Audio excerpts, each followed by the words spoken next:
Bonjour à toutes et à tous, c'est avec grand plaisir que je vous retrouve pour cette nouvelle édition de Business Africa. Cette semaine, dans votre magazine de l'économie et de l'entreprise, nous nous intéressons particulièrement aux matières premières et aux startups, y compris les fintech. Et tout de suite, voici les titres.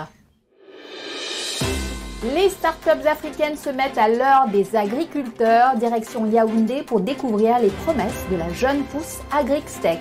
Quand tu places l'application sur la plante, ça te dit la maladie que la tomate a.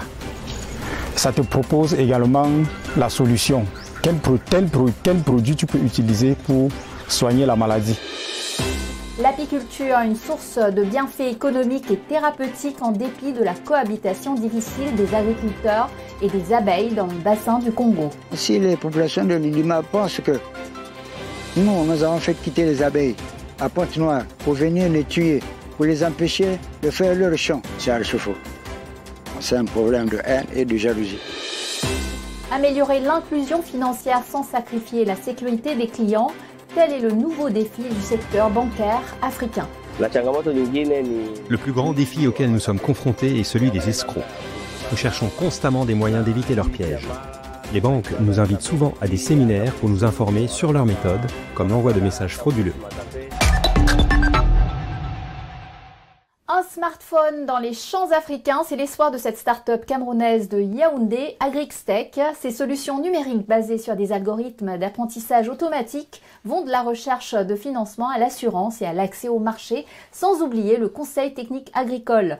Notre correspondant au Cameroun, Aboubacar Sidik Mounchili, a suivi le travail de cette start-up dans le montage de projets et le traitement des cultures. Regardez. Un smartphone en main au milieu d'un champ comme celui-ci que tient cet agriculteur camerounais dans son champ de tomates, ce n'est pas un effet de mode, ni un simple jouet sans lien avec sa production. Il s'en sert pour utiliser l'application qu'il a installée pour scanner les plantes. La vidéo enregistrée et automatiquement analysée et toutes les informations utiles qu'il souhaite avoir lui sont fournies.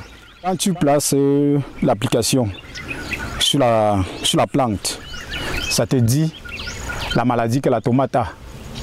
Ça te propose également la solution. Quel produit tu peux utiliser pour soigner la maladie.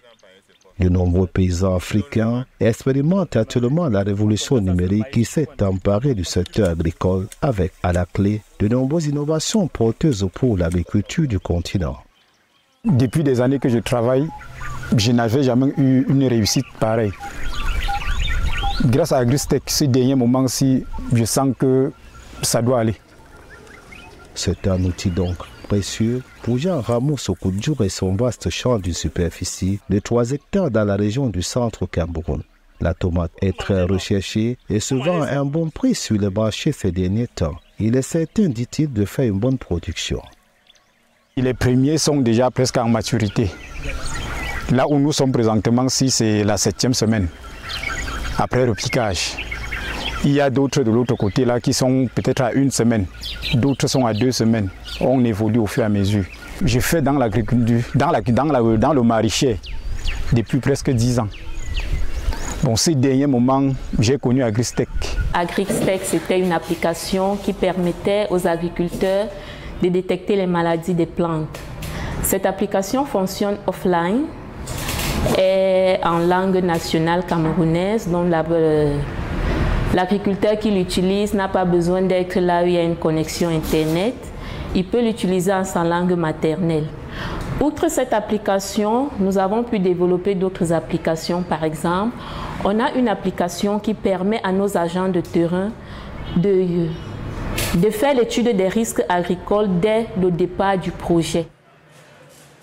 Agrixtech est une idée originale de ces jeunes Camerounais, une start-up de technologie agricole conduite par ce jeune ingénieur télécom à la base, un pur produit de la diaspora africaine qui, après des études en Allemagne, a pensé qu'il serait plus utile à son continent et son Cameroun natal que partout ailleurs. L'idée d'Agristech m'est venue en 2018 lorsque j'étais en train de terminer mes études en administration des affaires en Allemagne. Et il s'agissait de pouvoir apporter aux agriculteurs la possibilité de pouvoir mener des projets agricoles rentables qui pourraient leur permettre de subvenir à leurs besoins.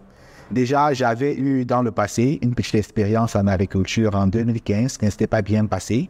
Et j'avais compris que ces agriculteurs sont vraiment exposés à de nombreuses difficultés. Ces nombreuses difficultés, la plateforme Agristech autour de laquelle s'active quotidiennement ces jeunes, au profil varié, dans ce bureau en plein cœur de Yaoundé, tente d'y apporter des solutions. D'autres sont sur le terrain à travers les régions du Cameroun, où cette jeune structure met ses activités en attendant de mettre peut-être le cap sur les autres pays du continent. Nous avons constaté que les agriculteurs africains et camerounais en particulier ont trois principaux problèmes pour pouvoir faire de cette activité une activité où ils s'épanouissent. Le premier problème, c'est l'accès au financement. Le deuxième problème, c'est l'accès aux technologies, aux nouvelles technologies en matière d'agriculture qui veut leur permettre d'augmenter leur rendement. Et le troisième problème, c'est l'accès au marché. Ce que nous faisons donc, c'est que nous fournissons à ces agriculteurs-là un moyen d'avoir accès aux technologies de l'agriculture, aux nouvelles technologies de l'agriculture et aux services financiers. Quand on a un agriculteur qui a un projet agricole, l'agent descend avec l'application sur le terrain, il note toutes les informations à propos du projet. Par exemple, le précédent cultural, le lieu où se trouve, il mesure le terrain, il fait les tests de sol, le NPK, le pH et autres. Dès qu'il met ça dans l'application, les agents, ils cliquent sur sauvegarder. Les agents qui sont ici au bureau reçoivent les informations directement sur la plateforme. Et là, si le projet est viable, notre plateforme génère automatiquement un business plan et un certificat qui permet à l'agriculteur d'obtenir un microcrédit chez nos partenaires financiers. Une fois que le microcrédit est donné à l'agriculteur, nous commençons à suivre son projet, c'est-à-dire chaque semaine, l'agriculteur a droit à un appel sur son projet. Un appel ayant suivi sur le terrain jusqu'à la récolte et même l'écoulement sur le marché en passant par la fourniture des semences de qualité et des intrants recommandés. C'est ce que promettent les responsables de Agristech. La jeune société revendique plus de 3000 agriculteurs déjà sur sa base de données, comme Jean Ramo, Sokojo, spécialisé dans la culture des tomates ou d'autres produits, tout aussi prisés sur le marché camerounais et même au-delà. Un chiffre sans cesse croissant et de quoi faire dire à ce jeune Camerounais et l'ensemble de son équipe qu'ils ont eu raison de s'investir dans ce créneau porteur aujourd'hui de solutions numériques et innovantes dans l'agriculture sur le continent africain. Reste l'épineux problème du soutien financier de la part des investisseurs à résoudre et surtout pour les agriculteurs eux-mêmes dans les zones rurales, l'accès aux smartphones dont le coût reste encore très élevé en Afrique. La demande mondiale de cobalt a progressé de 14% en 2024. C'est ce qu'annonce le dernier rapport de l'Institut du cobalt. Le marché est boosté par les composants de batterie des véhicules électriques. Pour y répondre, les principaux producteurs comme la République démocratique du Congo et l'Indonésie ont dû accélérer leurs approvisionnements. C'est ainsi que les mines congolaises du groupe CMOC ont produit 31% au-dessus de leur capacité. Au total, le marché a fini en excédent avec des prix stagnants. C'est ce qui a conduit à la décision du gouvernement de Kinshasa en février de suspendre ses exportations de cobalt pendant 4 mois. Ce contexte incertain devrait maintenir le marché dans la volatilité ces prochains mois, selon l'Institut. Le gouvernement de Kinshasa a officiellement accusé le Rwanda de piller ses minerais et d'alimenter le conflit qui perdure dans l'est du Congo. La conférence internationale sur la région des Grands Lacs, qui regroupe 12 pays, a envoyé les ministres des mines de Zambie, de Tanzanie et d'Ouganda au Congo et au Rwanda pour discuter de ces accusations. Le secrétaire exécutif du groupe, Yao Samuel Kaolo, a expliqué que les ministres rendraient compte de leurs conclusions à leurs homologues régionaux. Si les accusations du Congo s'avéraient fondées, les États membres de la conférence devraient décider d'imposer ou non des sanctions. L'apiculture peut-elle contribuer à la préservation des forêts du bassin du Congo sans créer de tensions? En dépit de leurs nombreux services écologiques et de leur incontestable potentiel économique, les abeilles sont loin de faire l'unanimité dans les campagnes. Face à l'hostilité des agriculteurs inquiets de la nuisance que peuvent représenter les ruches, les apiculteurs tentent de convaincre les riverains de laisser une chance à cette filière garante de la préservation de la forêt. Notre journaliste Jean-David Miamlé s'est rendu sur place pour comprendre les enjeux. Regardez. Les forêts du bassin du Congo sont aujourd'hui menacées par la surexploitation. Pour préserver ce patrimoine naturel, l'apiculture a émergé dans la région comme une alternative efficace aussi bien sur le plan économique qu'environnemental. Mais la cohabitation entre apiculteurs et paysans n'est pas toujours facile, comme en témoigne Albertine Zewang, apicultrice. Pendant la saison sèche, d'autres qui travaillent leur champ, bon, ils mettent le feu, ils défrichent les champs, ils mettent le feu. Et puis le feu traverse aussi, ça arrive parfois dans nos sites. Alain Witi, apiculteur à Pointe-Noire, doit faire face aux rumeurs des villageois sur son activité. Les paysans sont persuadés que l'apiculteur veut s'emparer de leurs terres. Donc si les populations de Lilima pensent que nous avons fait quitter les abeilles à Pointe-Noire pour venir les tuer, pour les empêcher de faire leur champ, c'est à l'échafaud. C'est un problème de haine et de jalousie. Les agriculteurs de leur côté se défendent de toute mauvaise intention. Ils cherchent à travailler dans la quiétude, ce qui est difficile avec des abeilles très agressives. Il s'agit de l'abeille africaine connue sous l'appellation Apis mellifera endosoni. Vivre avec les apiculteurs, c'est compliqué.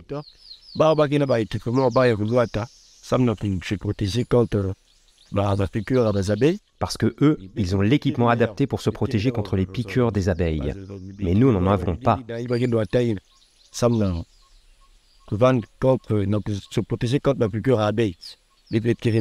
C'est difficile de travailler dans le champ dans ces conditions. C'est pour cela que certains agriculteurs préfèrent mettre le feu pour faire fuir les abeilles. Les apiculteurs intensifient des campagnes de sensibilisation pour montrer les bienfaits de leurs activités. Le message semble passer auprès des agriculteurs qui apprécient la démarche. Les campagnes de sensibilisation se font. C'est grâce à ça que j'ai compris que les abeilles jouent un rôle important dans la production de mes produits agricoles. Mais tout le monde ne met pas en pratique ce qui est appris lors des sensibilisations. Il y a certains agriculteurs qui continuent à utiliser le feu pour chasser les abeilles. Je conseille aux apiculteurs de continuer les sensibilisations. Cela pourrait être bénéfique pour les deux camps. Les abeilles sont considérées comme des pollinisateurs par excellence. En assurant la pollinisation du tiers des plantes, elles jouent un rôle essentiel dans la sécurité alimentaire. Les abeilles sont aussi des sentinelles car leur état de santé est un indicateur de la qualité de l'environnement. Sans abeilles, pas de forêt, pas de nourriture. On en parlera plus que non le manioc, 4 ans après. Et nous allons disparaître comme, comment on appelle ça, comme des mouches. Et c'est vrai, je vous l'assure. L'apiculture en est aussi venue à représenter l'espoir d'une réelle alternative à l'exploitation artisanale de la forêt. Grâce aux revenus générés par la vente de miel et de produits dérivés de la ruche tels que la gelée royale, la cire ou la propolis, ce secteur peut devenir un facteur de développement et de lutte contre la pauvreté. C'est l'avis du sénateur Justin Gouma, promoteur de la plus grande coopérative d'apiculture au Congo, Yadi, avec une cinquantaine de membres pour près de 2,3 tonnes de miel l'an dernier. Vous savez, le baril de pétrole a une capacité de 159 litres. le baril de pétrole. Mais ça, c'est dans le titre. Si vous défendez l'activité, le baril, plus cher au régime, c'est 100 francs. Mais si vous mettez 150 000 de miel dans un baril, et vous dépendez même au petit de ça, vous savez ce que ça fait? Ça fait 7 fois 800 plus que le baril de pétrole. Au-delà de son apport pour la préservation de la forêt et de son impact socio-économique, l'apiculture est à même de contribuer à l'amélioration de la santé de la population, d'après Hubert Nyompan, apiculteur à Berthois. Tous les 6 produits de la ruche sont en fait des médicaments, en commençant par le miel qui a 70% médicaments et 30% aliments seulement. Nous avons la propolis qui est un antibiotique, antiviral, antifongique et ainsi de suite. Nous avons le pollen qui décuple la mémoire. Nous avons la grande gelée royale qui renforce les défenses de l'organisme.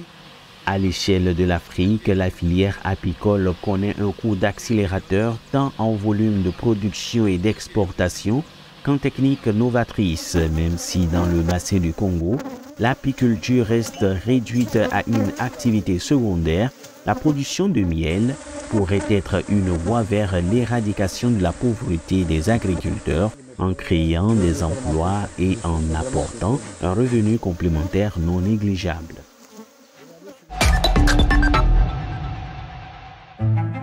As part of the activities to mark the 90th anniversary of the British Council, the 90 Youth Voices Initiative was created to bring 90 young leaders from 43 countries together in the UK to exchange ideas and learn from each other. The young leaders also heard from policymakers, civil society, and youth organizations from across the UK. Out of the 90 young leaders selected, 17 were from across Africa, and today, many of them have already started to put their learnings into practice in their own communities and are inspiring others.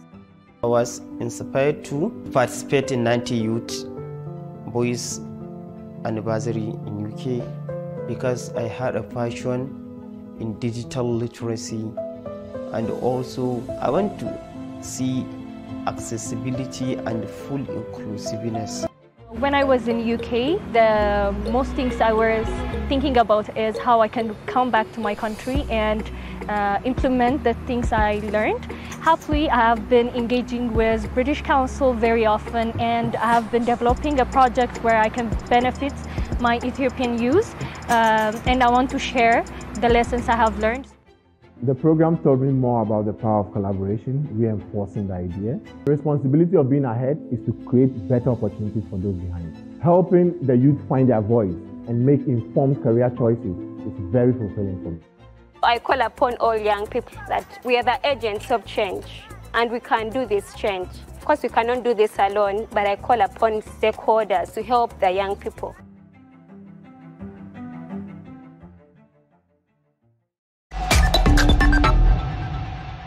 Bienvenue dans la deuxième partie de notre émission. Cette année, une évolution cruciale se dessine pour les startups africaines. Dans un contexte de baisse de soutien américain, elles cherchent à diversifier leurs sources d'investissement. Ces derniers mois, elles se sont de plus en plus tournées vers des gestionnaires d'actifs du Moyen-Orient, d'Europe, de Chine et d'Afrique. L'objectif est de combler le déficit de financement laissé par la suspension de USAID, qui représentait jusqu'à 75% du chiffre d'affaires de certaines startups africaines. Les entreprises soutenues par la fondation Gates ont également été affectées et elles ont dû licencier du personnel. Les observateurs prédisent une transition progressive vers la mobilisation de capitaux africains. Et pendant ce temps, le Sénégal élabore des plans pour son avenir économique. Ce pays d'Afrique de l'Ouest cherche à restaurer sa crédibilité. Un audit a révélé des erreurs dans le budget avec pour conséquence la suspension d'un programme du FMI de 1,8 milliard de dollars. Le président sénégalais Bassirou Diomaye Faye a déclaré vouloir attirer 1,7 milliard de dollars d'investissement pour construire des infrastructures numériques telles que des centres de données et une couverture 5G. Le pays devrait également profiter d'une augmentation de la production de pétrole et de gaz. Il vient de commencer la conversion au gaz naturel liquéfié de la centrale électrique de Bel Air à Dakar, après avoir exporté sa première cargaison du combustible en avril. Plus de 102 millions de dollars, c'est le revenu combiné des 8 plus importantes banques nigérianes pour les transactions électroniques au premier trimestre. Dans un contexte de concurrence grandissante avec les startups de FinTech, le secteur bancaire traditionnel, dominé par des institutions comme Access, Stanbic ou Zenith, a ainsi affiché une progression annuelle de plus de 22% de ses gains en e-banking. Un résultat d'autant plus remarquable que les FinTech offrent des services numériques plus simples et moins coûteux, ce qui amène les banques traditionnelles à devoir sans cesse financer une innovation de leurs offres, tout en diversifiant leurs sources de revenus. Et justement, malgré un environnement plus contraint pour lever des fonds, le secteur de la FinTech en Afrique continue de progresser. Un développement qui repose principalement sur la finance numérique. On dénombrait 1263 entreprises spécialisées dans ce segment en Afrique l'an dernier, contre seulement 450 en 2020. Les réseaux mobiles fournissant des services financiers tels que l'ouverture de comptes, les dépôts, les retraits et les prêts permettent désormais aux clients de gérer leurs activités économiques à partir d'un téléphone portable. Un coup de pouce pour les économies nationales, mais aussi une porte ouverte aux escroqueries. Exemple concret en Tanzanie où la technologie permet une meilleure inclusion financière. Depuis plus de 2 ans, Ramadani Togolani travaille comme agent bancaire aidant quotidiennement plus de 100 clients. Il explique comment les agences bancaires ont facilité l'accès des personnes à leur argent, quel que soit le lieu où elles se trouvent. La majorité de nos clients sont des fonctionnaires du gouvernement et du secteur privé qui reçoivent leur paiement mensuel entre le 20 et le 10 de chaque mois. Les commerçants, en revanche, utilisent nos services quotidiennement. En conséquence, les activités des agences bancaires sont particulièrement intenses pendant cette période. Togolani considère l'inclusion financière comme une porte d'entrée vers les opportunités d'emploi, notant que de nombreux jeunes ont trouvé du travail dans le secteur financier. Cependant, il reconnaît le problème persistant de la fraude. Le plus grand défi auquel nous sommes confrontés est celui des escrocs. Nous cherchons constamment des moyens d'éviter leurs pièges. Les banques nous invitent souvent à des séminaires pour nous informer sur leurs méthodes, comme l'envoi de messages frauduleux. Même la police nous envoie des alertes pour nous tenir informés. Pour des clients comme Tobias Massalou, les services des agences bancaires offrent un sentiment de sécurité. Avant d'utiliser ces services, il gardait son argent à la maison, dans une petite boîte où il était vulnérable. Je préfère utiliser les agences bancaires parce que mon argent est directement déposé à la banque. C'est facile de retirer mon argent n'importe où. Quand je vois une agence, je peux accéder à mes fonds sans problème. C'est pourquoi je privilégie ces services. À l'inverse, mademoiselle Sekela Richard, couturière depuis plus de 5 ans, trouve que les services d'argent mobile sont plus pratiques grâce à leur accessibilité. Depuis 5 ans, je me repose sur les services de transaction via mobile parce qu'ils sont efficaces et pratiques.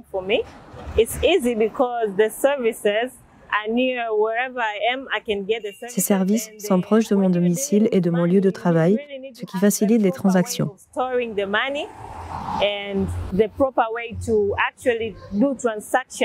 Conserver de l'argent chez moi ou sur mon lieu de travail était risqué.